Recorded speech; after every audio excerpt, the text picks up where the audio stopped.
Assalamualaikum warahmatullahi wabarakatuh. Selamat datang di Sosiologi Kelas bersama saya, Miss Siti Aminah.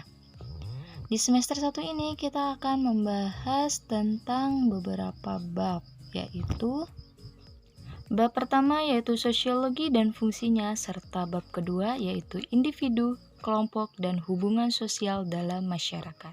Sebelum kita masuk ke bab pertama, coba kalian perhatikan gambar berikut. Menurut Anda, dapatkah fenomena kegiatan tersebut menjadi objek kajian dalam ilmu sosiologi? Kemukakan pendapat Anda dalam kolom komentar ya.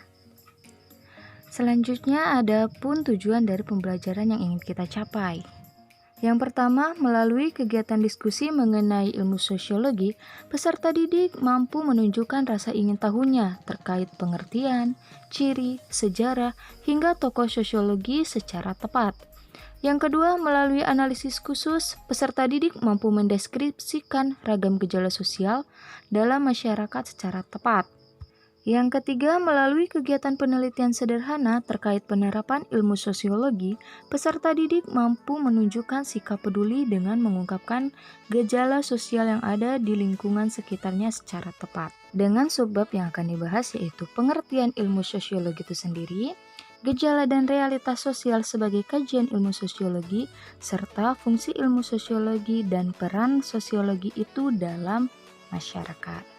Subbab yang pertama yaitu ilmu sosiologi yang terdiri dari pengertian sosiologi, ciri-ciri sosiologi, sejarah munculnya sosiologi, sosiologi sebagai ilmu pengetahuan, tokoh dan teori sosiologi, serta cabang-cabang ilmu sosiologi itu sendiri.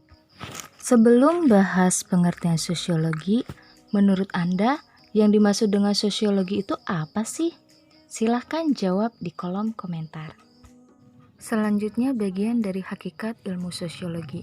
Yang pertama merupakan bagian dari ilmu sosial, bukan ilmu pengetahuan alam ataupun ilmu kerohanian ya.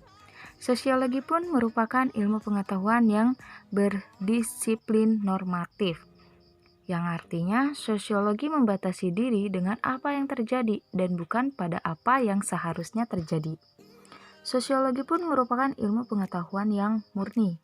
Sosiologi merupakan ilmu pengetahuan yang abstrak, artinya yang diperhatikan adalah pola dan peristiwa yang terjadi dalam masyarakat. Sosiologi bertujuan untuk menghasilkan pengertian-pengertian ataupun definisi dan pola-pola umum.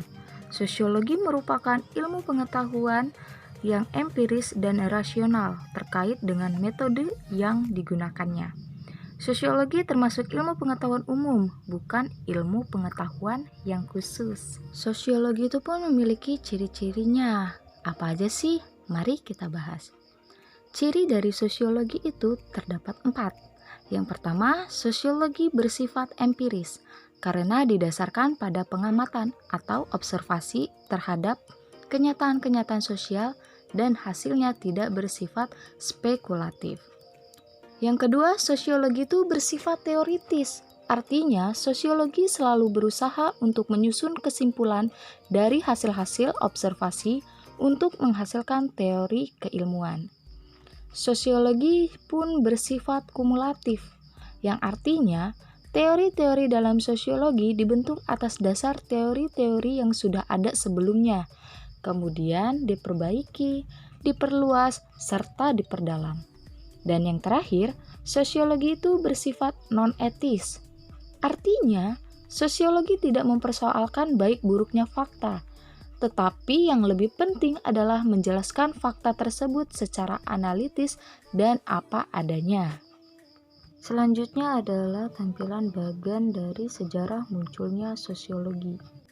Pada awal kelahirannya, sosiologi merupakan salah satu cabang ilmu filsafat yang dikembangkan oleh Auguste Comte dari Prancis di pertengahan abad ke-18. Sehingga yang berdasarkan dari filsafat tersebut terdapat menjadi 2, yaitu filsafat umum dan filsafat khusus. Di mana filsafat umum dan filsafat khusus pun terdapat bagiannya lagi. Untuk filsafat umum itu terdiri dari metafisika, epistemologi, logika, dan aksiologi. Metafisika itu sendiri terdiri dari ontologi, kosmologi, teologi, dan humantologi. Dan logika terdiri dari logika induksi dan deduksi. Dan aksiologi terdiri etika dan estetika. Berdasarkan filsafat khusus itu terdiri dari filsafat pendidikan, filsafat hukum, filsafat sejarah, filsafat seni, dan filsafat sosial yang menjadi cikal bakal dari sosiologi. Pada awal kemunculannya itu bagian dari ilmu filsafat yang membahas tentang masyarakat. Kemudian di abad ke-19 barulah munculnya filsafat sosial dan lahirnya sosiologi. Kemudian di abad ke-20 barulah munculnya teori sosiologi mikro dan munculnya sosiologi modern.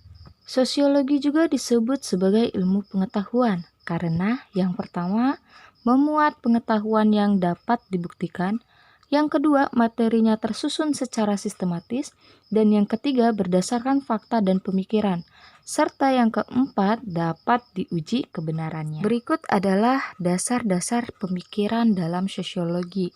Terdapat dua, yaitu sosiologi klasik dan sosiologi modern, dengan beberapa tokohnya yaitu sebagai berikut.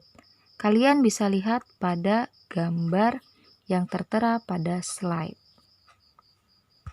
Selanjutnya silahkan kerjakan tugas individu ini sebagai tugas pertama kalian. Terima kasih. Wassalamualaikum warahmatullahi wabarakatuh.